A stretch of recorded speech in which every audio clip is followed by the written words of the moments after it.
Your business is your kingdom. A kingdom built through vision, sacrifice, discipline, and responsibility. And its financial power is the moat that protects it. But walls alone do not create strength. The enterprise must be real, the records accurate, the cash flow disciplined, and every financial obligation understood before it is accepted. Because credit is not the moat. Liquidity, reserves, credibility, and the capacity to endure, these are the defenses that protect the kingdom. Before the gate opens, the foundation must be worthy of what lies beyond it. Welcome to the Credit Fortress, Part 2, a market warrior's guide to building business credit.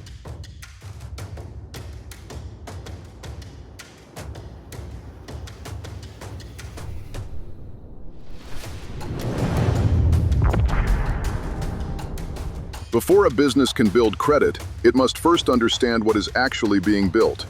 A business is not the same thing as its credit file. A credit file is not the same thing as a credit score, and a credit score is not the same thing as a lender's decision. These are separate layers of the financial kingdom. The first layer is the business itself. That may be a sole proprietorship, partnership, limited liability company, corporation, or another lawful structure. The structure determines how the business is organized, how ownership is recorded, how certain obligations may be handled, and which legal and tax rules may apply. But forming an entity does not automatically create creditworthiness. An LLC filing, a corporate charter, or an employer identification number may help establish the identity of the business. They do not prove that the business has revenue, cash flow, operating history, repayment capacity, or disciplined financial management. The second layer is the business credit file. This is the commercial record that may contain identifying information, reported payment experiences, account history, public record information, and other data associated with the business. A file may be thin, incomplete, inconsistent, or even contain errors. It may also differ from one commercial reporting company to another because creditors do not all report to the same places, at the same time, or in the same way. The existence of a file does not guarantee that the information is complete, and the absence of a strong file does not mean the business has no value. It means the record must be inspected, verified, and understood. The third layer is the score, or risk indicator. Commercial scores are tools designed to summarize selected information from a business credit file. Different scoring systems may measure different forms of risk. Some may emphasize payment behavior. Others may consider the likelihood of serious delinquency, business failure, or other adverse outcomes. No single score tells the complete story of the enterprise. A score is not a certificate of quality. It is not proof of profitability, and it is never a promise of approval. The fourth layer is the actual credit decision. A lender, card issuer, supplier, equipment financier, or other creditor may review far more than a score. The decision may depend on the amount requested, the purpose of the financing, cash flow, revenue, time in business, existing obligations, industry conditions, collateral, documentation, and whether a personal guarantee is required. Two businesses with similar scores may receive very different decisions because their financial condition, operating history, and requested terms are not the same. This distinction is the first discipline of business credit. The entity identifies the kingdom. The credit file records part of its financial history. The score summarizes selected signals. And the creditor decides whether the risk is acceptable. Confusing these layers creates false expectations. Understanding them creates a stronger foundation. Before seeking limits, accounts, or approvals, know which layer you are building, which layer you are inspecting, and which layer the creditor is actually judging. A business credit file is not created by a single application, and it is not built by an employer identification number alone. It develops over time, as information about the enterprise is collected, reported, compared, and updated. The foundation begins with business identity, the legal name, the business address, ownership information, industry classification, registration records, telephone number, banking relationships, and other identifying details may be used to determine whether separate records belong to the same enterprise. When those details are inconsistent, outdated, or incomplete, the business may appear fragmented. One reporting company may recognize the enterprise correctly, while another may associate information with a different address, spelling, or legal name. That is why consistency is not merely administrative housekeeping. It is part of financial credibility.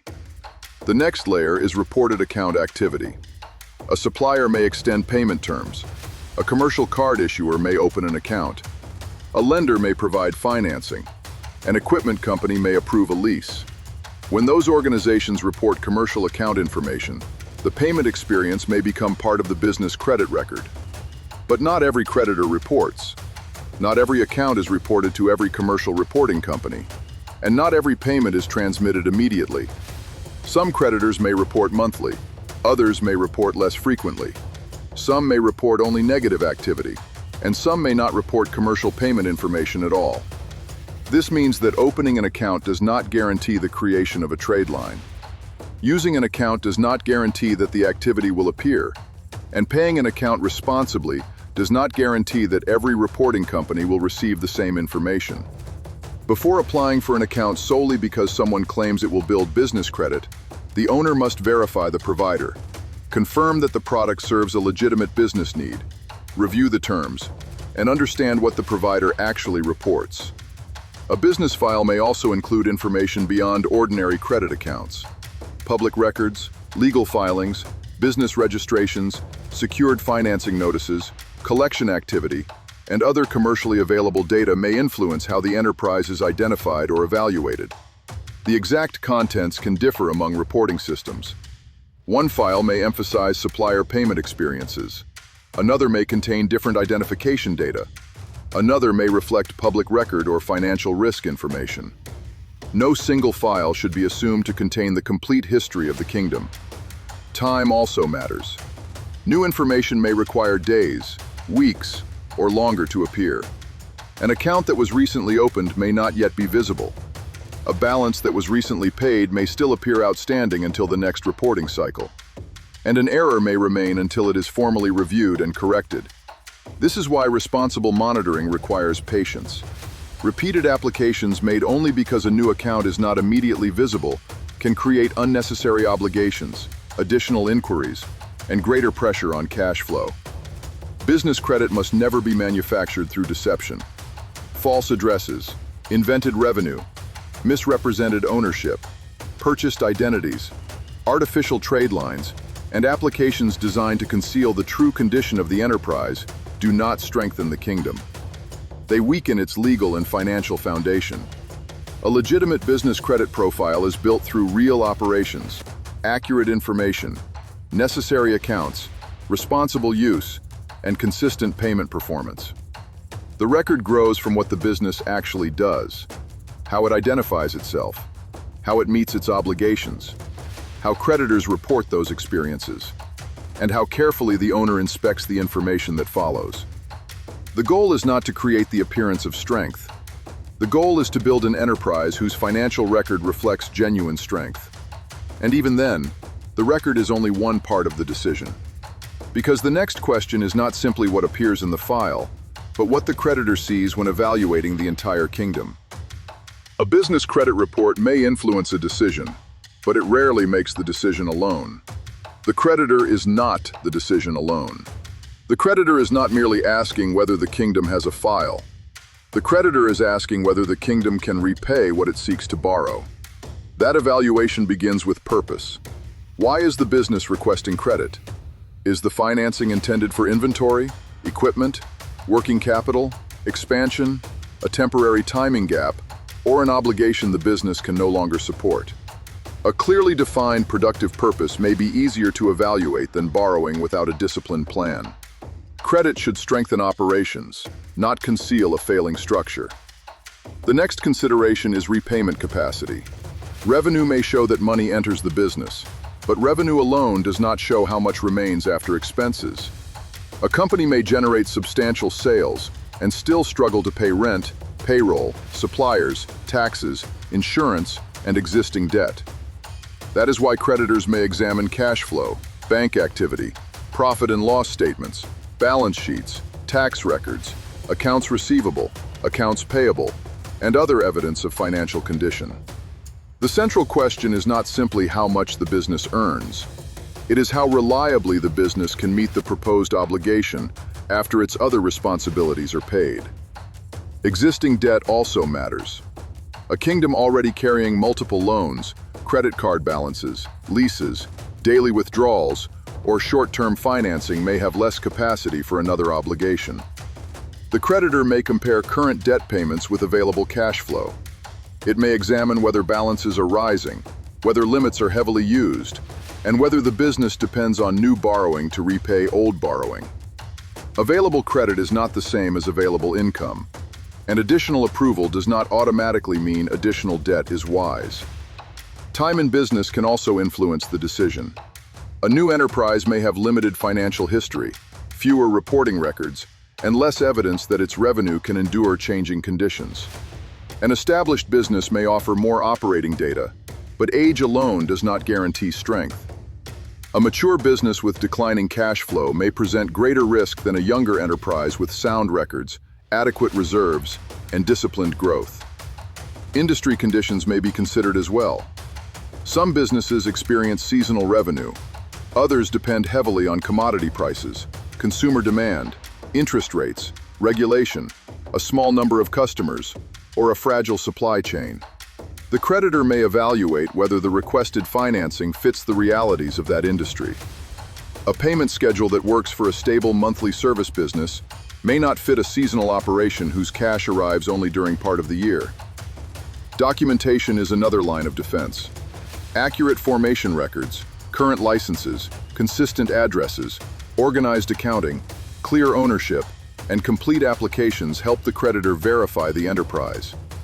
Missing records, contradictory information, unexplained deposits, or overstated figures may delay the review, reduce confidence, or lead to denial.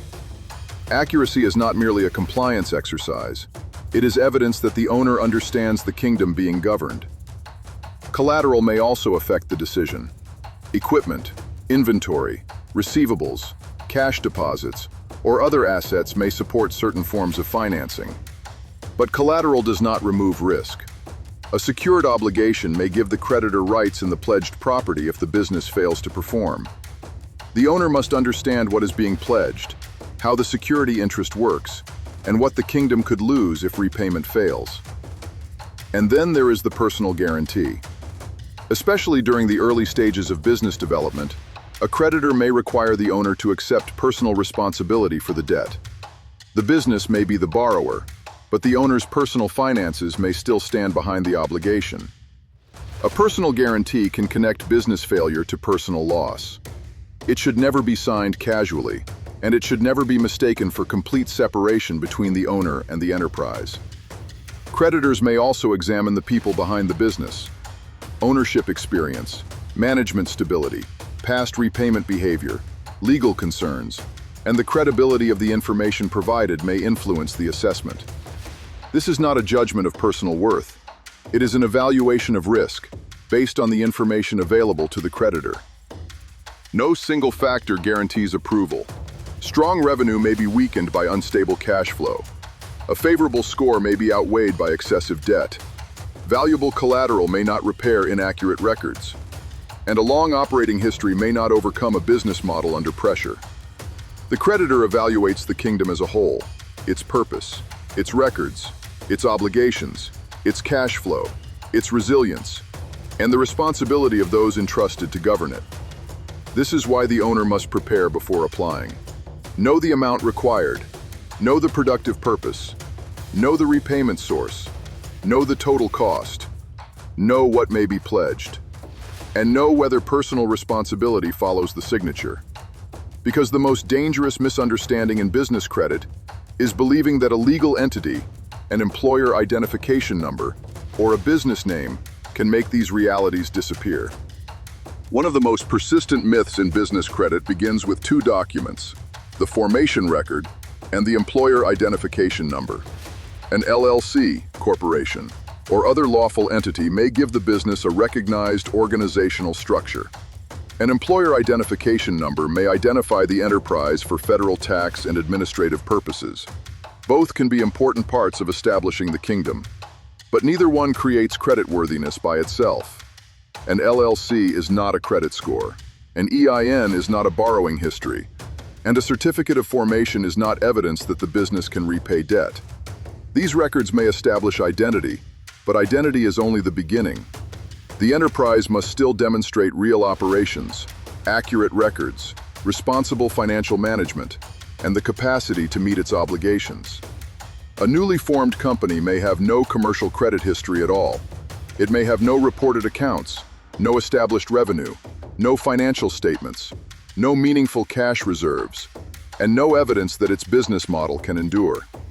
The entity may legally exist, while its financial foundation remains untested. That is not failure. It is simply the reality of a new kingdom.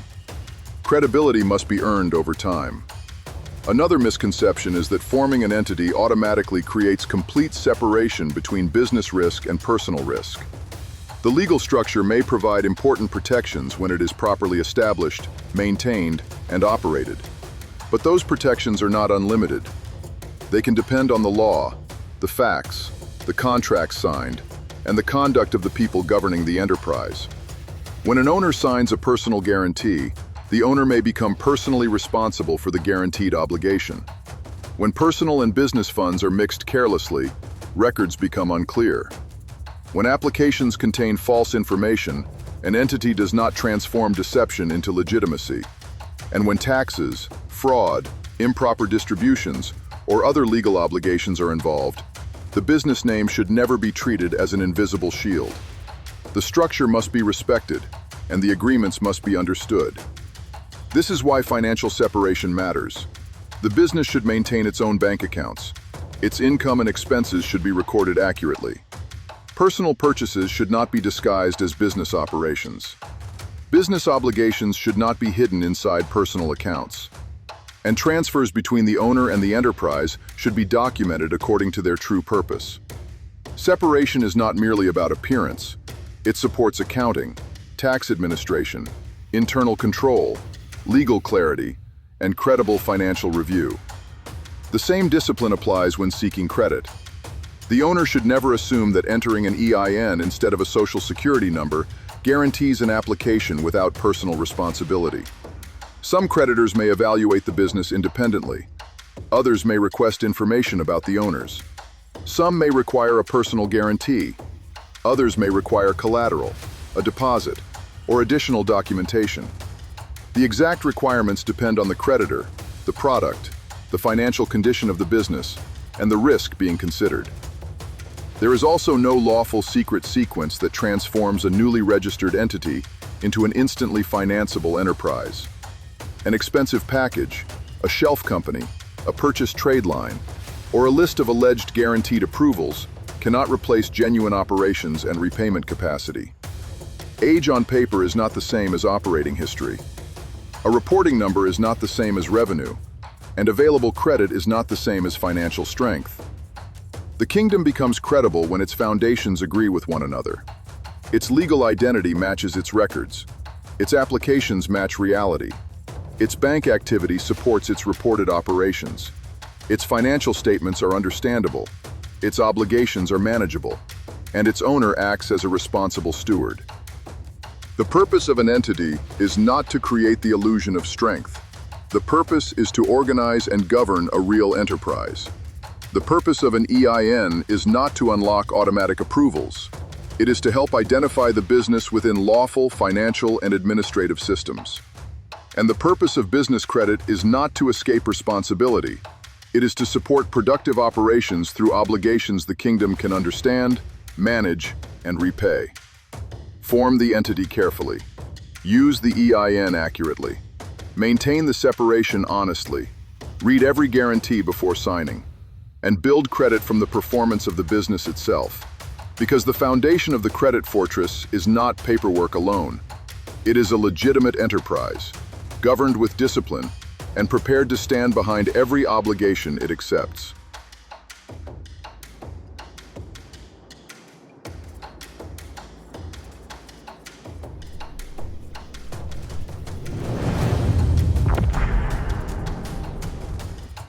A kingdom cannot defend a name it has never lawfully established. It cannot command resources through records that contradict one another. It cannot expect banks, vendors, insurers, or creditors to treat it as an independent enterprise when its legal identity remains incomplete, unclear, or carelessly maintained. Before a business attempts to build credit, it must first answer a more basic question. What exactly is this business? Is it a sole proprietorship, a partnership, a limited liability company, a corporation? Who owns it? Who controls it? In what jurisdiction was it formed? Under what legal name does it operate? And what records prove those answers? These are not ceremonial questions. They form the foundation upon which every future financial relationship may be evaluated. The structure selected for a business can affect taxation, registration obligations, ownership rights, fundraising, administrative requirements, and the extent to which personal assets may be exposed to business liabilities. No single structure is automatically correct for every owner. Creating an LLC or corporation does not automatically create business credit. It does not guarantee lender approval. It does not eliminate every personal risk, and it does not substitute for disciplined operations. A filing certificate is not a financial fortress. The structure must fit the actual ownership, activities, risks, and long-term objectives of the enterprise. A sole proprietorship may conduct legitimate business activity, but the business and its owner are generally not separate legal persons. An LLC or corporation may create greater legal separation, but that separation must be properly formed, maintained, documented, and respected in daily operations. The market warrior does not choose an entity because an online promoter claims that one filing will unlock extraordinary credit limits. The market warrior chooses deliberately. Legal, tax, and ownership consequences can vary by jurisdiction and individual circumstances. When the decision carries meaningful consequences, qualified legal and accounting guidance may be more valuable than correcting an expensive mistake later. Once the structure has been selected, the business must be registered wherever the law requires. That may include a state, territory, county, municipality, or another governing jurisdiction. A business operating in more than one jurisdiction may also need authorization to conduct business outside the place where it was originally formed. The legal name matters. An entity name, a trade name, a doing business as name, a trademark, and a domain name are not interchangeable. Each serves a different purpose. A trade name may allow a business to operate publicly under a name different from its formal entity name, but it does not create a separate legal entity. A domain name establishes an online destination. It does not establish a legal organization. A trademark may protect branding. It does not replace the formation and registration of the business itself.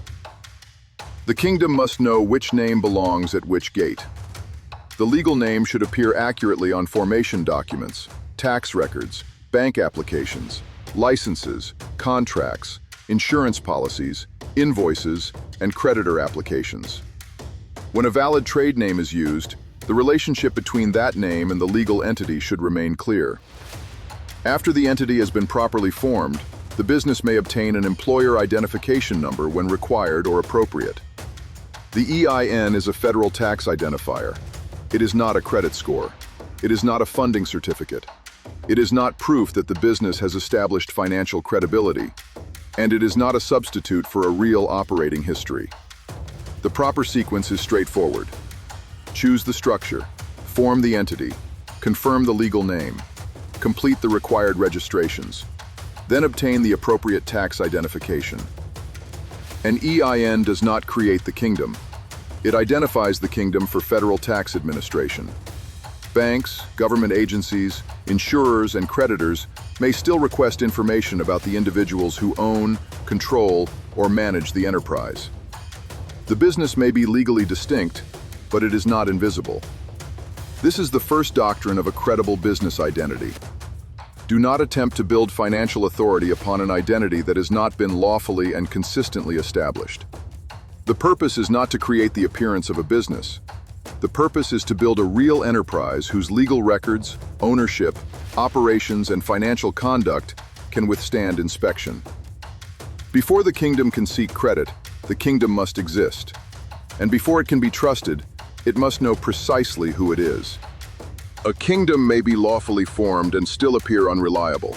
The problem is often not the existence of the business. The problem is inconsistency. One record shows the complete legal name, another omits a word. A bank account uses a trade name that was never properly registered. A license lists an old address. An invoice contains one telephone number, while the business website displays another. The owner applies for credit using information that does not match the public record. Each difference may appear minor when viewed alone. Together, they can create uncertainty. Creditors, banks, vendors, insurers, government agencies, and commercial reporting companies may gather information from different sources. They may compare formation documents, tax records, licenses, applications, bank records, websites, directories, payment histories, and public filings. When those records do not align, the business may become harder to verify. That does not mean every abbreviation or formatting difference will cause an automatic rejection. It means the business should reduce avoidable ambiguity wherever practical. A credible business identity should be recognizable across every gate. The legal name should remain consistent. The business address should be accurate and appropriate for the operation. The telephone number should be active and professionally answered. The email address should represent the business rather than appear temporary or unrelated. The website should accurately describe the enterprise. Required licenses should remain current. Ownership and management records should be maintained. Trade names should be properly connected to the legal entity. The purpose is not cosmetic perfection. The purpose is verification. Consider the business address. A company may lawfully operate from a home, office, shared workspace, industrial property, retail location, or another legitimate setting. The address itself is not the entire issue. The issue is whether the address is truthful, usable, consistent with the company's activities, and accurately represented on applications. A business should never claim an office, warehouse, or operating location that it does not actually control or use. A mailing service should not be presented as though it were a fully staffed commercial facility when it is not. Accuracy is more valuable than appearance. The same principle applies to telephone numbers and email addresses. A professional communication system can strengthen credibility because it allows customers, vendors, and creditors to reach the business reliably. But a professional appearance must still represent a real operation. A polished email domain cannot replace weak records. A sophisticated website cannot replace cash flow. A telephone answering service cannot replace lawful ownership or responsible management. Presentation should support credibility. It should never be used to manufacture credibility. The business website should clearly identify what the company does, how it can be contacted, and where appropriate, the legal or operating name behind the brand. Claims should be truthful. Services should be accurately described. Contact information should remain current. Broken pages, contradictory addresses, expired licenses, and abandoned telephone numbers can suggest that the business is poorly maintained or difficult to verify. The market warrior therefore conducts a consistency review before submitting financial applications. The review compares the legal formation record, tax identification, licenses, bank records, insurance documents, contracts, website, email domain, telephone listing, invoices, and current creditor records. Where corrections are needed, the warrior corrects the source record rather than repeatedly explaining the inconsistency after each application. Credibility is not created by repeating the same mistake everywhere. The information must be both consistent and accurate. This distinction matters. A false address repeated across 10 records does not become true. An incorrect ownership percentage repeated across several applications does not become reliable. Consistency supports verification only when the underlying information is lawful and correct. This is the second doctrine of a credible business identity. One kingdom, one lawful identity, one accurate record across every gate. The business should not force creditors to guess which version of the enterprise is real. Its records should answer that question before it is asked. A business identity becomes more credible when it is supported by real operations.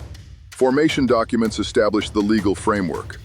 Operational records demonstrate that the kingdom is functioning. One of the most important steps is the separation of business and personal financial activity. Business revenue should not disappear into a personal account without documentation. Business expenses should not be paid randomly from whichever account happens to contain money. Owner contributions, reimbursements, distributions, loans, and payroll should be recorded according to the business structure and applicable requirements. The objective is not to create unnecessary complexity. The objective is to create a financial record that can be understood. A dedicated business bank account helps establish that separation. Opening the account may require formation documents, tax identification, ownership information, personal identification, licenses, resolutions, partnership agreements, operating agreements, or other supporting records. Requirements vary by institution, business structure, industry, and jurisdiction. The bank may also ask questions about the nature of the business, expected transaction volume, sources of funds, customers, suppliers, geographic activity, and the individuals who own or control the company. These questions are not merely obstacles. They are part of the institution's obligation to understand the customer and evaluate risk. A credible business should be prepared to answer them accurately. The name on the account should align with the legal entity and any properly registered trade name. Authorized signers should be documented. Ownership percentages should be correct. The business address and contact information should match the broader identity record. The expected activity should be realistic. The market warrior does not inflate revenue projections or disguise the nature of the operation to make the business appear more attractive. False information does not strengthen the kingdom. It creates weakness inside the walls. Operational readiness also requires record keeping. The business should maintain organized formation documents, tax records, licenses, insurance policies, contracts, invoices, receipts, bank statements, accounting reports, ownership records, and significant creditor agreements. The exact system may vary. A small enterprise may use a basic accounting platform and secure digital folders. A larger operation may require professional bookkeeping, payroll systems, inventory controls, internal approvals, and formal financial reporting. The principle remains the same. The business should be able to explain where its money came from, where it went, what obligations exist, and who had authority to act. Without organized records, even a profitable business may appear unreliable. A lender may request bank statements, tax returns, financial statements, debt schedules, receivables, contracts, or proof of ownership. A vendor may request references. An insurer may request operational details. A government agency may request licensing or tax information.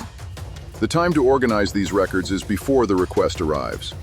The strength of a kingdom is not measured only by what it owns. It is also measured by what it can prove. Banking activity should support the business story. Deposits should reflect actual operations. Transfers should be explainable. Returned payments, repeated overdrafts, unexplained cash activity, and irregular account use may raise questions about financial management. This does not mean a new or growing company must appear perfect. It means the company should demonstrate discipline, transparency, and control. The business should also understand the difference between revenue and available cash. Large deposits do not automatically mean strong cash flow.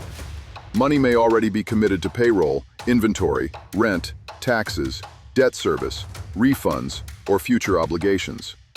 A responsible owner does not treat every dollar entering the account as immediately available for borrowing or expansion. Banking separation is not merely administrative. It is part of the kingdom's financial defense. This is the third doctrine of a credible business identity. A real business must be more than a formation record. It must operate through documented systems that allow its legal identity, ownership, banking activity, and financial conduct to withstand inspection. The kingdom should not merely exist on paper. It should be visible in disciplined operation.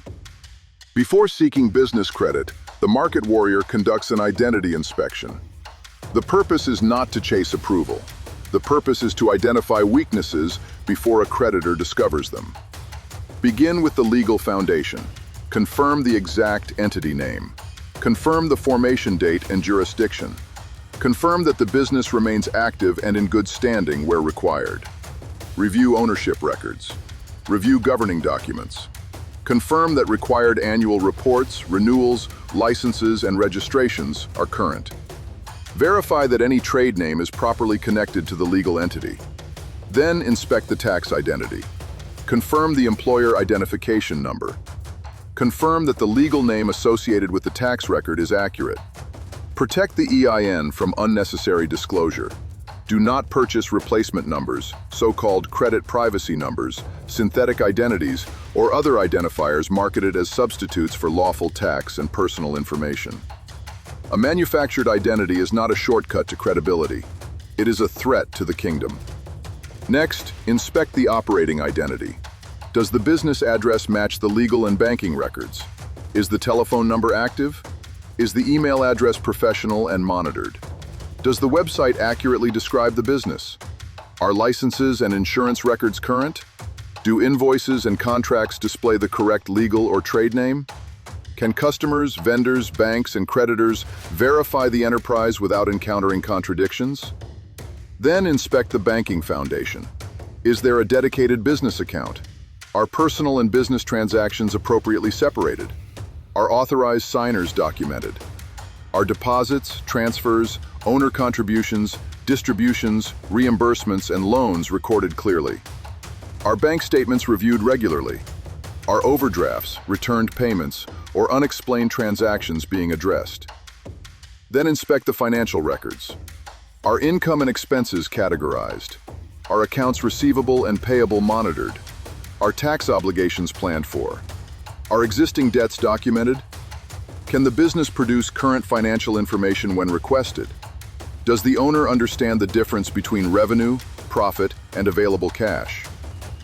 The inspection should also identify credibility failures that appear small but can become costly. An expired registration, a misspelled legal name, an outdated address, a suspended license, an unmonitored email account, a disconnected telephone number, a bank account opened under an inconsistent name, ownership information that changes from one application to another, revenue estimates that cannot be supported, a website describing services the business does not actually provide. These weaknesses do not all carry the same level of risk, but each one deserves review. The warrior corrects genuine errors at the source. Formation errors are addressed with the appropriate jurisdiction. Tax record issues are addressed through the proper tax authority. Licensing problems are addressed with the responsible agency. Banking inaccuracies are corrected with the institution. Commercial reporting errors will later be disputed through the applicable reporting process. The warrior preserves copies, confirmation numbers, correspondence, and dates.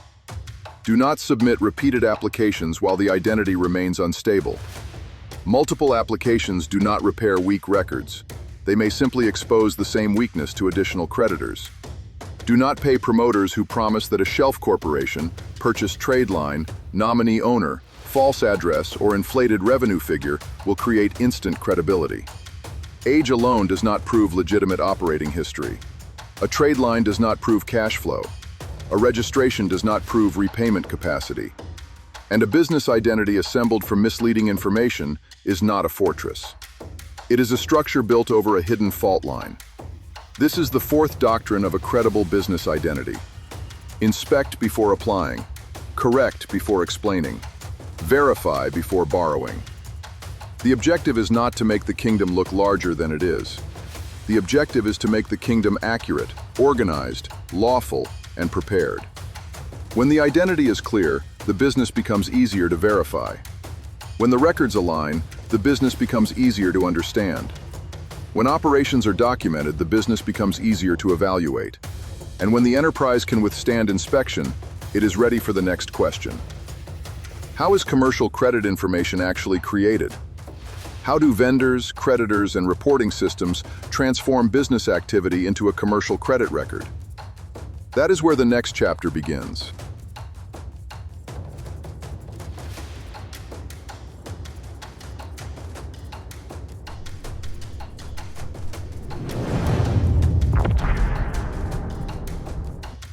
A business can exist in the eyes of the law and still remain nearly invisible in the eyes of commercial credit. Formation creates the kingdom. Reporting creates the record. Chapter 3. How commercial credit reporting is built. Commercial credit reporting begins when information about a business is collected, matched, organized, and placed into a commercial credit file. That file may be used by lenders, suppliers, leasing companies, insurers, and other organizations when they decide whether to extend credit, establish payment terms, require additional security, or limit their exposure. But the file does not appear fully formed on the day an entity is registered. It develops over time. The first layer is identity. A reporting agency must determine which information belongs to which business. It may use the legal business name, trade names, physical and mailing addresses, telephone numbers, registration records, industry classifications, ownership or corporate linkage information, and other identifying data available to it. Some systems maintain bureau-specific identifiers or use other identifiers supplied through legitimate commercial relationships. Consistency matters because data that cannot be confidently matched may be delayed, separated, or attached to the wrong profile. A company that uses one legal name with the state, another name with the bank, an old address with a supplier, and incomplete contact information on credit applications creates unnecessary confusion at the gate. This does not mean every document must look identical in every minor detail. It means the core identity of the business should be accurate, current, and recognizable across its lawful records and commercial relationships. The second layer is the source of the information. Commercial reporting agencies may receive data from creditors, lenders, suppliers, leasing companies, service providers, collection sources, public records, government-related sources, and other data contributors. A supplier may report that an invoice was paid according to terms, paid beyond terms, remains outstanding, or entered collection. A lender may report an obligation, balance, payment status, delinquency, or default, depending on its reporting practices and its relationship with the reporting agency. Publicly available records may add information concerning legal filings, bankruptcies, judgments, liens, or uniform commercial code filings where applicable. The commercial file is therefore not a self-written biography. It is an assembled intelligence record, and like every intelligence record, its value depends on the quality, accuracy, timing, and completeness of the information entering the system. The third layer is payment experience. This is where ordinary commercial conduct can become visible. A business purchases goods, receives an invoice, accepts agreed payment terms, and then performs or fails to perform according to that agreement. When the creditor reports the experience, the transaction may become part of the business credit file. The report may show whether payments were made within terms, how far beyond terms they arrived, the size or range of the reported exposure, whether balances remain outstanding, and whether patterns are improving or deteriorating. But not every vendor reports. Not every lender reports to every commercial bureau. Not every account appears in every file. And reporting schedules may differ. One agency may hold information that another does not. One supplier may report only to a particular network. Another may keep the entire relationship inside its own internal records. A third may report negative events but not routine positive payments. This is why opening an account is not the same as building a reportable history. Before relying on any vendor, card, lease, or trade account as part of a credit building strategy, the market warrior verifies three things. Does the account truly belong to the business? Does the provider furnish commercial payment data? And to which reporting system, if any, is that data furnished? No promise should be assumed. No reporting result should be fabricated. No purchase should be made merely to chase a score.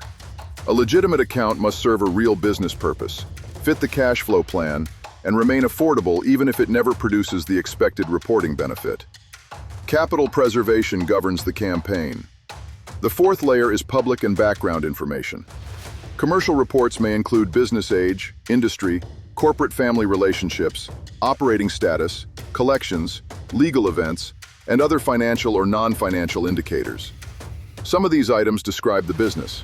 Others describe risk. A filing does not always mean distress.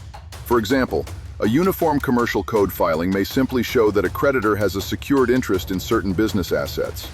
But the presence, frequency, age, and context of legal or payment events may influence how a risk model or credit analyst views the company.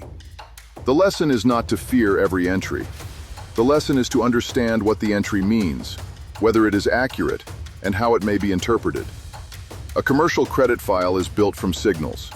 The disciplined owner learns to separate a harmless signal from a warning, a current fact from stale information, and a legitimate obligation from an error that requires correction. The fifth layer is analysis. Once information has been collected and matched, a commercial reporting agency may organize it into reports, scores, ratings, risk classes, payment indexes, or financial stability indicators. There is no single universal business credit score. Different agencies use different data, different models, different scales, and different purposes. Even within one agency, several scores or ratings may exist. One may focus on payment performance. Another may estimate the likelihood of serious delinquency. Another may evaluate financial stress or business failure risk. The number is not the kingdom. It is one instrument used to examine the kingdom. A lender or supplier may also consider information beyond the commercial report.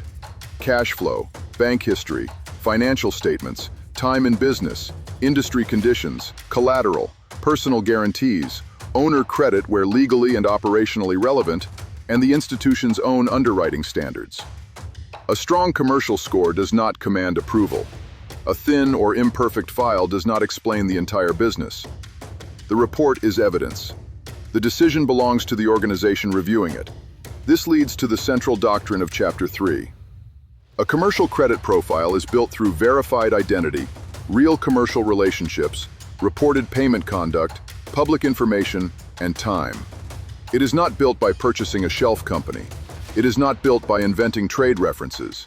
It is not built by misrepresenting revenue, employees, addresses, ownership, or business activity. It is not built by using synthetic identities, credit profile numbers, deceptive trade line schemes, or false applications. Those are not shortcuts through the fortress. They are breaches in its foundation. The lawful path is slower because it is real. Keep the business identity accurate. Use accounts that support genuine operations. Confirm whether reporting occurs. Pay according to agreed terms. Preserve cash reserves. Review the commercial files that are available to the business. Challenge inaccurate information through the appropriate reporting agency or data provider. And remember that the major commercial reporting systems may not show the same record at the same time. The market warrior does not ask, "How do I manufacture a score?" The market warrior asks, "What conduct is my business creating, and what evidence of that conduct is reaching the gatekeepers?" That question changes the campaign. Because once you understand how commercial reporting is built, you can stop chasing myths and begin governing the record. The kingdom has now learned how information enters the archive. In the next chapter, we will enter the payment layer itself, where commercial terms, reporting practices, and disciplined performance begin shaping the history that others may eventually see.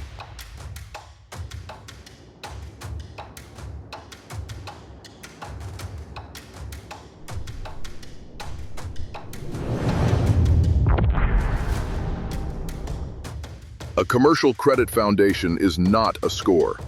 It is the lawful, operational structure that allows a business to be identified, evaluated, and held accountable. Chapter 4. Establishing the Business Credit Foundation. Before a business seeks credit, it must first establish what it is. The opening decision is the business structure. A sole proprietorship, partnership, limited liability company, or corporation can carry different consequences for ownership, taxation, record-keeping, liability, and access to capital. No structure is automatically correct for every owner. The choice should reflect the actual activity, risk, jurisdiction, ownership arrangement, and long-term plan of the enterprise. When the consequences are material, qualified legal and tax guidance belongs inside the War Council. Formation is not camouflage. An entity should not be created merely to imitate legitimacy, hide the true owner, manufacture business age, or escape lawful obligations. It should represent a real enterprise with a genuine purpose and accurate ownership information. Once the structure is selected, the business completes the registrations required by its jurisdiction. That may include formation documents, a registered agent, state or territorial registration, a trade name or doing business as filing, and any local registrations required for its activity. Requirements vary by location and industry. The market warrior verifies them at the source. The legal name is then carried consistently into the business records. If the company operates under a trade name, that name is properly registered where required and connected to the legal entity. The owner does not allow the legal name, trade name, address, or ownership information to drift carelessly from one application to another. Consistency helps banks, suppliers, agencies, and commercial reporting systems recognize the same operating kingdom. The next foundation stone is the federal tax identifier.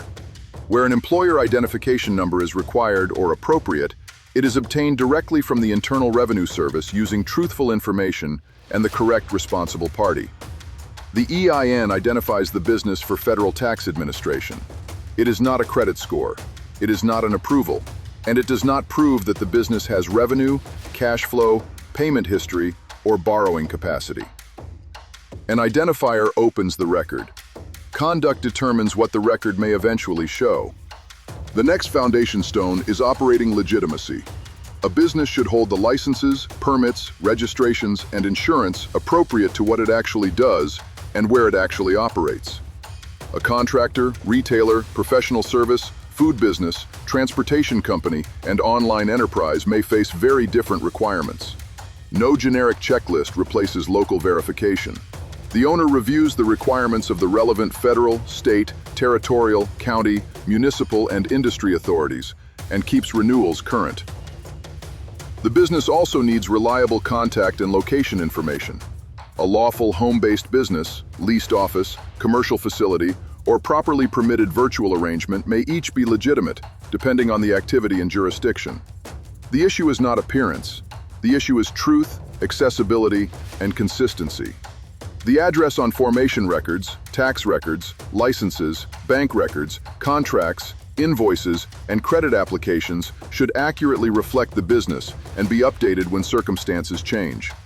A dedicated business telephone number, professional email address, functioning website when appropriate, and accurate directory information can support operational clarity. But none of these substitutes for revenue, repayment capacity, or sound management. Premium presentation cannot rescue a weak treasury. The financial foundation begins with separation. When the business begins receiving or spending money, it should use an account appropriate to the business, rather than treating a personal account as the company treasury. The business account creates a cleaner operating record for income, expenses, payroll, taxes, merchant deposits, vendor payments, and owner transactions. It also strengthens bookkeeping and reduces the confusion created when personal and business funds are mixed. Separation must be practiced, not merely announced. Owner contributions are recorded. Owner draws or distributions are recorded. Business expenses are paid from business funds when practical. Personal expenses are not disguised as company obligations. Every transfer should have a lawful purpose and a traceable explanation. The company then maintains books that can answer basic questions. What does the business own? What does it owe? How much cash is available? What revenue has actually been earned? Which expenses are recurring? Which invoices are outstanding? And what amount can safely be committed to debt service? These records may include bank reconciliations, income statements, balance sheets, cash flow statements, accounts receivable and accounts payable schedules, tax records, contracts, and supporting receipts. A lender may ask for only part of this archive. The disciplined owner prepares the archive before the request arrives. The final foundation stone is credit readiness. Credit readiness does not mean applying everywhere. It means knowing why capital is needed, how much is required, what it will cost, and which cash flow will repay it. Before seeking a trade account, card, lease, or loan, the market warrior defines the mission. Will the credit support inventory that can be sold, equipment that can produce revenue, a timing gap between receivables and payables, or a controlled operating need already supported by the budget? Borrowing without a defined purpose converts flexibility into exposure. The owner then prepares a business information file. It may contain formation and registration records, the EIN confirmation, ownership and governance documents, licenses, insurance, bank information, financial statements, tax records, major contracts, and a concise explanation of the company's operations. The exact documents depend on the creditor and the product. Every submission must be accurate. Revenue is not estimated upward to appear stronger. Years in business are not borrowed from an older entity.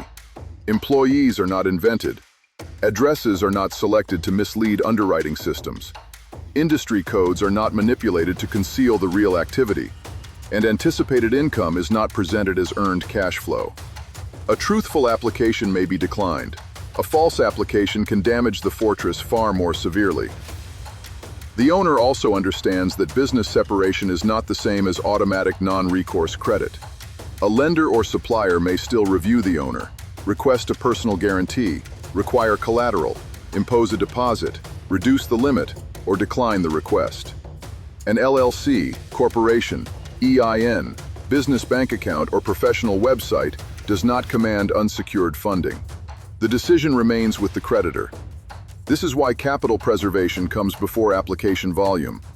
The market warrior examines interest, fees, payment frequency, maturity, security interests, guarantees, default provisions, reporting practices, and the consequences of late payment. The strongest foundation is not the one that acquires the most accounts. It is the one that can honor every obligation it accepts. Chapter 4 leaves the kingdom with a readiness test. Is the business properly formed for its real purpose? Is its identity accurate across the record? Are required registrations, licenses, and permits current? Are business and personal funds separated and documented? Can the books explain the company's cash position and obligations? Is the requested credit tied to a productive and affordable use? And can every statement on the application be supported? When those answers are disciplined, the fortress is ready for the next campaign. In Chapter 5, we enter the trade credit layer, where vendor terms, reporting practices, and payment behavior begin creating visible commercial experience. Build the foundation before requesting the gate to open.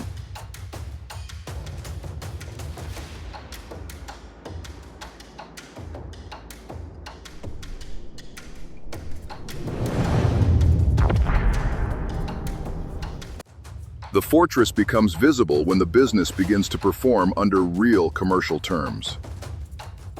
Chapter 5. Vendor and Trade Credit, Creating Reportable Payment Experience. Trade credit is an agreement between businesses. A supplier provides goods or services now, and the customer pays later according to stated terms. The invoice may require payment in 15 days, 30 days, 60 days, or another agreed period.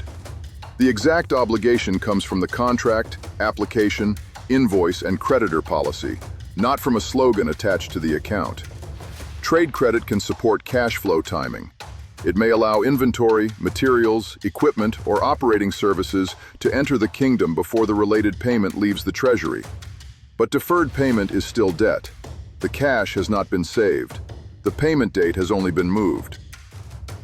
The disciplined business uses vendor terms to support real operations, not to create artificial activity. It does not buy products it does not need merely to produce an invoice. It does not pay membership charges, inflated prices, or recurring fees solely because someone promises that a trade line will appear. It does not confuse the ability to open an account with the ability to manage the obligation. Before applying, the market warrior verifies the commercial purpose. What will be purchased? Why does the business need it? Is the price competitive? Are the payment terms clear? Will the purchase generate revenue, preserve necessary cash, or support a legitimate operating function? And will the Treasury still be able to pay if expected revenue arrives late? The next question is whether the relationship is actually credit. A prepaid order, debit card purchase, cash on delivery transaction, or charge paid immediately may establish a vendor relationship, but it may not create a payment experience under terms. Some providers require several prepaid purchases before considering an application for net terms. That may be a legitimate underwriting practice, but it does not guarantee approval, reporting, or a particular credit result. A true trade account generally creates a payment obligation in the business name, with a defined amount and due date. That obligation becomes useful to the commercial record only when reliable information about it reaches a reporting system. A purchase creates commerce. Reporting creates visibility. Disciplined payment creates the evidence others may later evaluate. Not every vendor reports, and not every reporting vendor sends information to every commercial credit agency. This is one of the most important defenses against business credit mythology. A seller may report automatically to one bureau, contribute data through a commercial exchange, respond only when another company requests a trade reference, report only delinquent accounts, or report nothing at all. Its policy may change. Its reporting schedule may be monthly, less frequent, or dependent on account activity. And even when data is furnished, the reporting agency must still match it to the correct business file. Before relying on an account, ask precise questions. Does the provider extend payment terms directly to the business? Which commercial reporting agencies or data exchanges currently receive its payment information? Are both positive and negative experiences reported? How frequently is information furnished? Must the account remain open for a minimum period? Is an invoice required to create a reportable experience? Are payments made by card treated differently from payments made under terms? Will the provider confirm its policy in writing?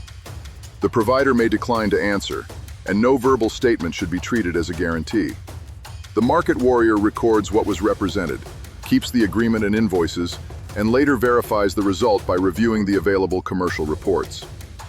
The business then governs each invoice as a separate obligation. Record the invoice date, record the amount, record the stated due date. Confirm whether weekends, holidays, shipping disputes, returns, credits, or partial payments affect the balance. Schedule payment early enough to survive processing delays. Maintain proof of payment and reconcile the vendor statement.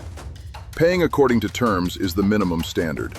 Some scoring systems may distinguish early payment from payment exactly on the due date, while others may use different measures or may not receive the experience at all. Therefore, early payment should never be presented as a universal score formula. The governing rule is simpler.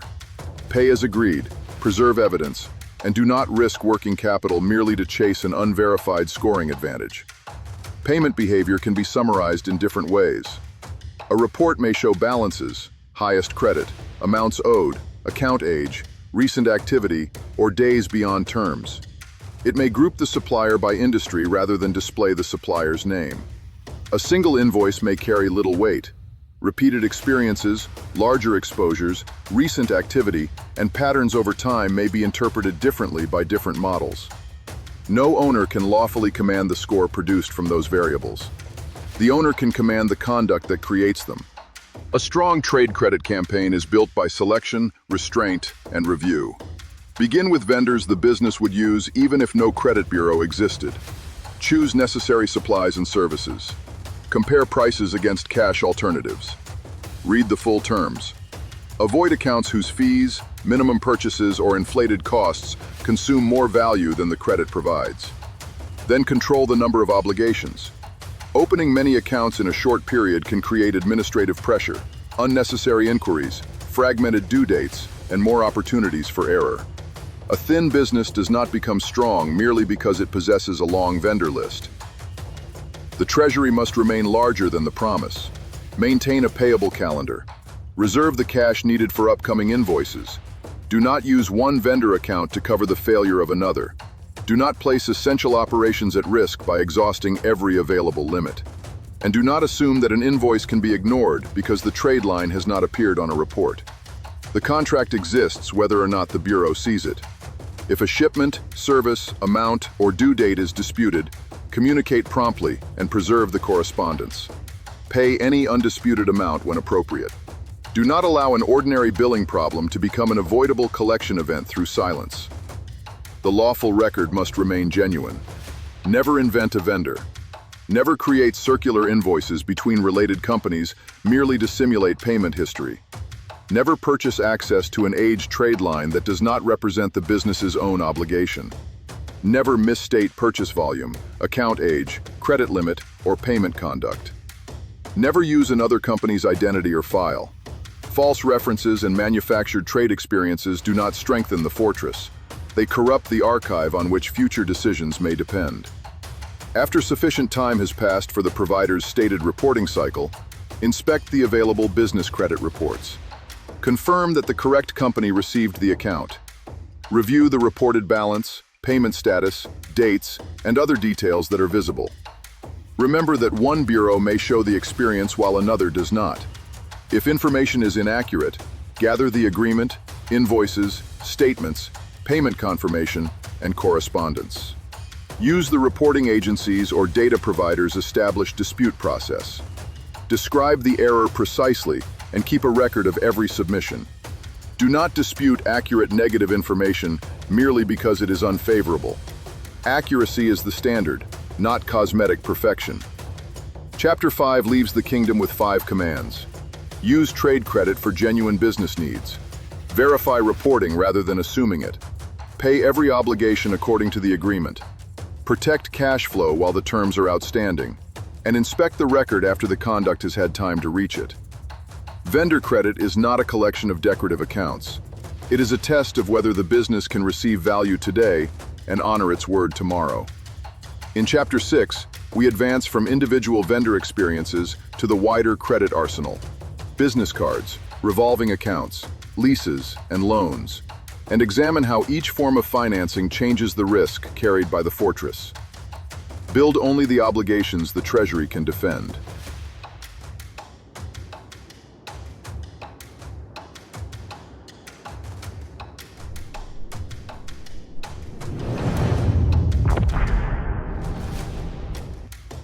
A fortress does not carry one weapon for every battle. It selects the instrument according to the mission, the terrain, and the cost of failure. Chapter 6. The wider credit arsenal: cards, lines, leases, and loans. Business credit cards are revolving accounts. The issuer establishes a credit limit. The business makes approved purchases, receives periodic statements, and repays according to the agreement. As principal is repaid, available credit may return, unless the account is restricted, reduced, suspended, or closed. This flexibility can support recurring operating expenses, controlled purchasing, travel, subscriptions, or short timing gaps. But flexibility can hide accumulation. A card balance carried from one cycle to the next may generate interest. The agreement may also contain annual fees, late fees, foreign transaction charges, balance transfer costs, cash advance fees, penalty provisions, or variable rates. The market warrior reads the complete pricing and repayment terms before the first charge enters the ledger. A minimum payment preserves neither wealth nor freedom. It is only the smallest payment the issuer will accept under the agreement for that cycle. Paying only the minimum can extend repayment and increase total cost. The Treasury should therefore distinguish 3 amounts: the current balance, the statement balance, and the amount the business can safely repay without weakening payroll, taxes, reserves, or essential operations. Employee cards require additional command. Set lawful spending rules. Limit access according to role. Preserve receipts. Reconcile transactions promptly. Remove access when duties change. And investigate charges that do not match the business purpose. A card issued in the company name may still require an owner's personal guarantee or personal credit review. Reporting practices also vary. Activity may be furnished to commercial reporting agencies, personal reporting agencies under certain circumstances, both or neither. No owner should assume separation merely because the plastic displays a business name. The card is not additional income. It is a revolving claim against future cash. Use it only when the purpose is known, the expense is legitimate, and the repayment path is already visible. A business line of credit is also designed for access and reuse, but it operates differently from an ordinary purchase card. The lender approves a maximum amount. The business may draw funds when needed, repay the amount borrowed, and, when the facility is revolving and remains in good standing, draw again from the restored availability. Interest is generally charged on the amount outstanding, but the complete cost may also include origination charges, annual fees, draw fees, maintenance fees, unused line fees, or other contractual expenses. A line can support working capital needs such as inventory, receivables timing, seasonal expenses, or a temporary operating gap. It should not become permanent life support for a business model that repeatedly spends more cash than it produces. The source of repayment must be identified before the draw. Which receivable will be collected? Which inventory will be converted into cash? Which seasonal revenue is expected? What happens if the expected cash arrives late or does not arrive at all? Availability is not permanence. A lender may review the facility periodically, require updated financial information, reduce the limit, decline renewal, impose a maturity date, or demand compliance with financial and operational covenants. The agreement may contain a variable interest rate. It may require collateral, a security interest in business assets, a personal guarantee, or all three. Some lines may also require the balance to be reduced for a stated period, demonstrating that the company is not using short-term credit as permanent capital. The market warrior therefore records more than the amount drawn. Track the rate, track the payment date, track the maturity or renewal date, track collateral and guarantee exposure, track covenant requirements, track remaining availability, and track the cash event expected to repay the balance. Do not draw simply because room remains. Do not use one credit line to disguise deterioration on another. Do not assume that making the required payment protects the facility from review. The creditor governs the agreement, and the business governs its own dependence upon it. A line of credit is strongest when it bridges a temporary, measurable need. It becomes dangerous when the temporary need never ends. The disciplined kingdom uses revolving credit as a bridge between cash events, not as a substitute for profitable operations. Leases and term loans serve a different campaign. They are often used when the business needs equipment, vehicles, machinery, technology, real estate, improvements, or another asset whose value extends beyond one operating cycle. A lease generally grants the right to use an asset under stated conditions, but the title printed on the agreement does not answer every economic, accounting, legal, or tax question. Some arrangements operate as true leases. Others may function more like financed purchases or conditional sales. The business reviews the substance of the contract with qualified advisors when the consequences are material. Examine the payment schedule, the lease term, the required deposit, insurance and maintenance duties, mileage or usage restrictions, damage standards, early termination charges, renewal provisions, end-of-term return requirements, residual value, and any purchase option. A low monthly payment can conceal a costly exit. Ownership at the end should never be assumed unless the agreement clearly provides it. A term loan generally advances a defined amount that is repaid over a stated period. Payments may include principal and interest. The rate may be fixed or variable. The loan may be secured by specific collateral, supported by a broader lien on business assets, guaranteed personally, or structured with other lender protections. The documents may also contain origination fees, closing costs, prepayment provisions, balloon payments, reporting duties, insurance requirements, and default remedies. Match the life of the debt to the useful life of the mission. Do not finance a short-lived expense with years of repayment merely to make the monthly payment look smaller. Do not use short-term revolving debt for a long-lived asset without understanding the refinancing and cash flow risk. And do not pledge essential assets without understanding what the creditor may do after default. Before selecting any instrument, compare the total campaign. How much cash is received or purchasing power is created? What is the total expected cost? When can the rate or payment change? Which assets are exposed? Who is guaranteed repayment? What events create default? Will the obligation be reported, and where? Can the business repay from ordinary cash flow under a conservative scenario? And what remains in reserve after every payment? Approval is not proof that the debt is wise. A limit is not a target. Collateral is not ceremonial. A personal guarantee is not a signature without consequence. The correct instrument is the one whose purpose, duration, cost, and repayment pattern fit the real economics of the business. Chapter 6 leaves the kingdom with one command. Match the instrument to the mission. Match the payment to the cash flow. In Chapter 7, we will examine personal guarantees, collateral, liens, and the protections creditors may demand before they open the gate. The arsenal serves the fortress. The fortress must never become servant to the arsenal.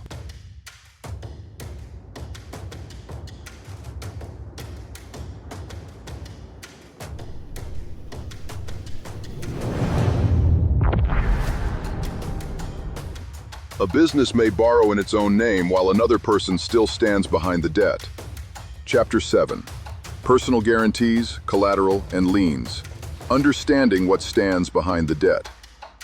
A personal guarantee is a contractual promise by an individual to answer for a business obligation when the business does not perform according to the agreement. The borrower and the guarantor may therefore be different parties.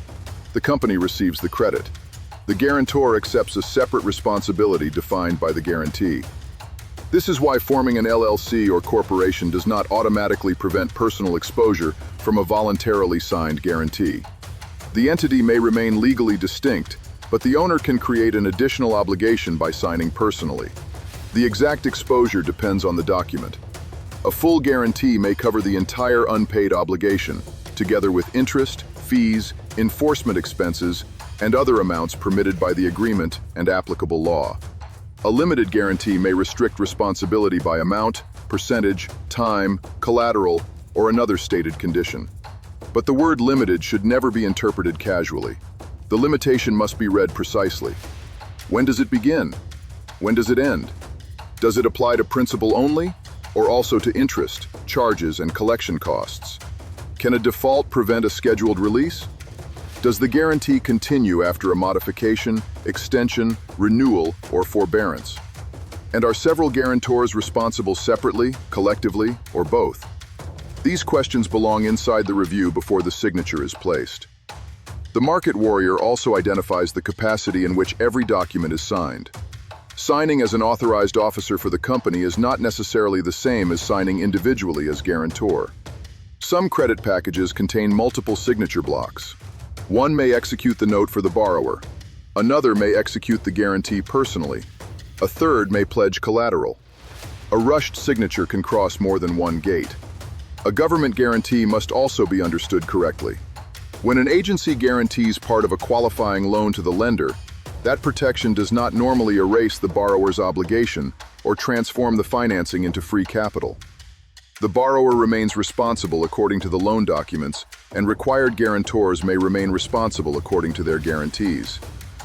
Before signing, identify who is borrowing, who is guaranteeing, how much is guaranteed, what events activate the guarantee, what property may be reached, and what conditions, if any, release the guarantor. The signature is not ceremonial. It is an allocation of risk. A guarantee places another person behind the debt. Collateral places identified property behind it.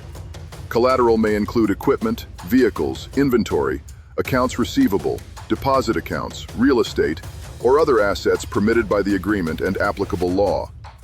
When credit is secured, the borrower or another pledging party grants the creditor rights in specified property to support repayment. Those rights are commonly described through a security agreement, mortgage, deed of trust, title lien, or another legally recognized instrument. The document should answer a fundamental question: exactly what property has been pledged? A narrow agreement may identify one financed asset. A broader agreement may cover a category of assets. Some agreements may reach property acquired later, proceeds generated from collateral, replacements, supporting obligations, or other interests described in the contract. Never assume that the collateral is limited to the item purchased merely because that item motivated the loan. Read the actual description. A security interest and a UCC financing statement are related, but they are not identical. The security agreement generally establishes the contractual interest between the parties. A financing statement may then be filed in the appropriate public office to give notice that a creditor claims a security interest in described collateral. The filing does not mean that the creditor owns the operating business. It signals that certain assets may already be encumbered. That signal can matter to future lenders, buyers, investors, and credit analysts. The Uniform Commercial Code is adopted through state law rather than operating as one federal lending statute. Filing location, debtor name requirements, collateral descriptions, amendments, continuations, releases, and enforcement issues can therefore demand jurisdiction-specific review. Accuracy is critical. A filing connected to the wrong legal name can create confusion. An overly broad filing can appear to restrict assets beyond what the owner expected. A filing that should have been terminated may continue to obstruct future financing until corrected through the proper process. The market warrior preserves the complete collateral archive, the credit agreement, the promissory note, the security agreement, the filed financing statement, any title documents, any amendments or continuation records, any subordination agreements, and any termination or release documents issued after the obligation has been satisfied. Do not rely only on a salesperson's summary. Do not assume that repayment automatically removes every public record instantly. And do not pledge the same asset repeatedly without understanding existing liens, contractual restrictions, and priority. Collateral converts an asset into a position on the battlefield. Before pledging it, determine how essential that asset is to the survival of the kingdom. When more than one creditor claims an interest in the same property, priority becomes part of the campaign. Lien priority can influence which creditor is paid first from collateral proceeds and which creditor stands behind another. But priority cannot be determined reliably by guessing who made the earliest loan or who possesses the largest balance. It may depend on the type of collateral, the governing law, the filing and perfection process, purchase money rules, contractual subordination, and other facts requiring professional review. A first-position lien may give one creditor a superior claim to certain proceeds. A junior lien may remain valid while standing behind an earlier or otherwise superior interest. A blanket lien may reach broad categories of business assets. A purchase money interest may be connected to specific financed property. Tax liens, judgment liens, mortgages, title liens, and statutory claims may follow different rules. The owner does not need to become a secured transactions attorney. The owner does need to know that the fortress may already contain claims invisible on an ordinary bank balance. Default activates the consequences written into the credit documents. Default may include more than missing a scheduled payment. The agreement may identify inaccurate representations, failure to maintain insurance, unauthorized sale of collateral, insolvency, covenant violations, cross defaults, failure to provide required records, or other events. After default, a creditor may possess contractual and legal remedies involving acceleration, collection, repossession, foreclosure, disposition of collateral, legal action against guarantors, or other enforcement measures. The precise process depends on the documents and the law. The remaining balance may not disappear merely because collateral is surrendered or sold. Proceeds may be reduced by expenses and applied to the obligation. A deficiency may remain where permitted, while any surplus is handled according to the governing rules. Default is not a planned exit strategy. Before accepting secured or guaranteed credit, the market warrior conducts the protection test. Can the business repay from conservative operating cash flow? Which person is exposed beyond the company? Which assets secure the obligation? Are those assets essential to revenue production? What other liens already exist? Can the creditor change the rate, limit, maturity, or required reserves? What events create default? What cure rights or notice provisions exist? What happens to the collateral after default? And could a remaining deficiency reach the borrower or guarantor? When the commitment is material, qualified legal and financial advisors review the final documents, not merely the marketing summary. Chapter 7 leaves the kingdom with 3 permanent rules. Never sign a guarantee you have not measured. Never pledge an asset you cannot afford to lose. And never accept secured debt without understanding the creditor's position before and after default. In Chapter 8, Protecting and Strengthening the Kingdom, we will bring the entire campaign together through monitoring, correction, cash flow governance, responsible growth, and long-term protection of the commercial credit fortress. Credit may open the gate. The documents determine what stands behind it.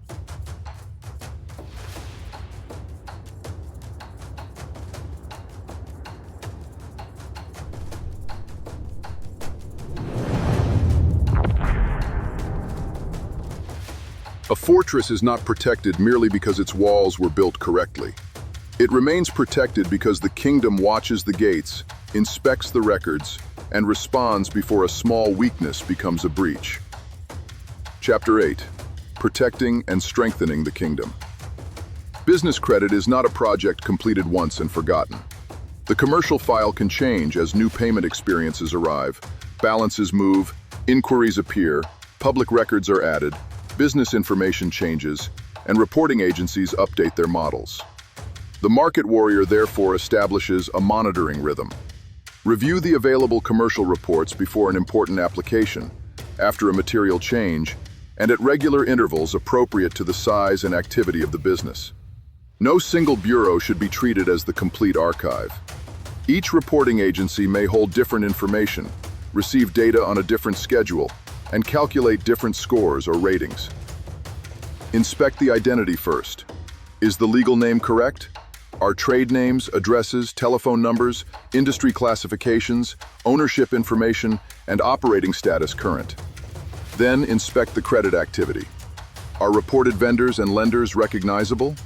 Do balances, payment patterns, collections, inquiries, liens, judgments, bankruptcies, and uniform commercial code filings appear accurate and connected to the correct business? A change in a score is not automatically an error. Look beneath the number for the data and key factors that may explain the movement. When inaccurate information appears, build the evidence before opening the dispute. Preserve formation records, contracts, invoices, statements, canceled payments, bank confirmations, correspondence, payoff letters, releases, and identification documents. Describe the error precisely. Identify the item. State what is wrong. State what the record should show. Provide support through the reporting agencies or data providers' established process. And keep copies of every submission and response. Do not dispute accurate information merely because it is unfavorable. Do not submit repeated claims without new evidence. Do not pay a stranger who promises to erase lawful commercial history or manufacture a perfect profile. The objective is accuracy, not cosmetic perfection. When the business moves, changes ownership, opens a branch, modifies its legal name, or undergoes another material change, update the appropriate government, banking, licensing, vendor, and reporting records. A fortress is strongest when every gatekeeper is looking at the same truthful kingdom. The commercial record must also be defended from unauthorized use. Business identity theft can involve the misuse of a company name, employer identification number, bank information, tax records, vendor credentials, or other account data to open obligations, redirect payments, file fraudulent documents, or submit false returns. The first offense is controlled access. Limit sensitive records to the people whose duties require them. Use unique passwords. Enable multi-factor authentication wherever available, especially for email, banking, payroll, tax, accounting, state filing, and administrator accounts. Keep software updated. Back up essential records. Remove access promptly when employees, contractors, or advisors leave their roles. And review permissions rather than allowing them to accumulate forever. Email deserves special attention because one compromised mailbox can expose invoices, banking instructions, tax documents, passwords, and relationships across the kingdom. Do not approve a change in payment destination merely because an email appears to come from a familiar supplier or executive.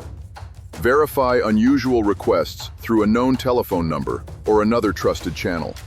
Do not use the contact information contained only inside the suspicious message.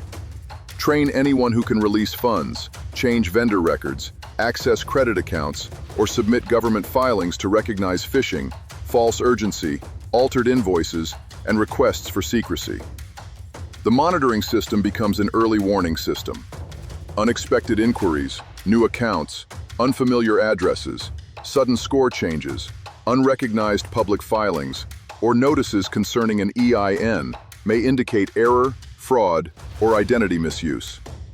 When a warning appears, act immediately.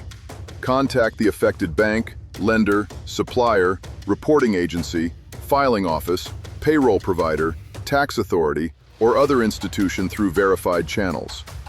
Restrict or close compromised access where appropriate.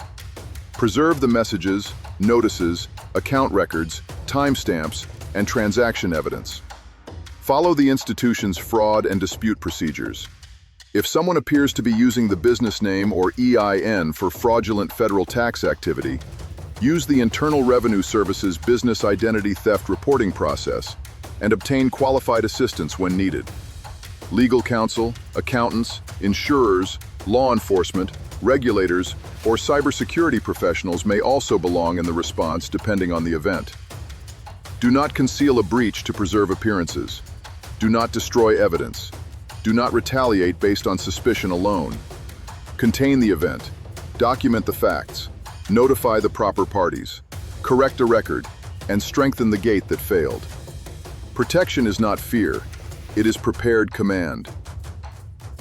The final defense of business credit is financial strength. A report can describe the past. Only the Treasury can meet the next payment. The business therefore maintains a living cash flow command system. Track expected receipts.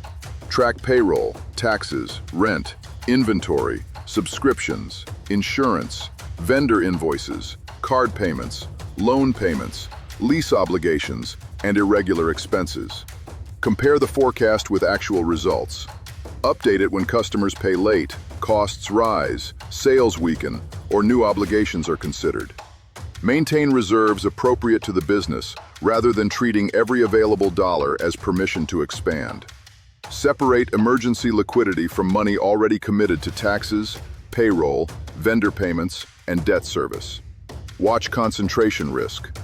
A company dependent on one customer, one supplier, one lender, one platform, or one source of short-term credit may appear stable until that single gate closes. Strengthening the fortress may require collecting receivables faster, reducing unnecessary expenses, negotiating realistic terms before distress, refinancing only when the complete economics improve, and declining growth that cannot be financed safely. Responsible expansion follows evidence.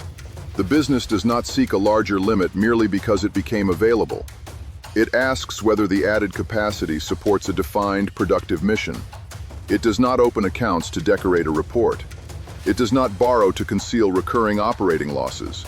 It does not drain reserves to produce early payments for an uncertain scoring benefit. And it does not confuse approval with affordability.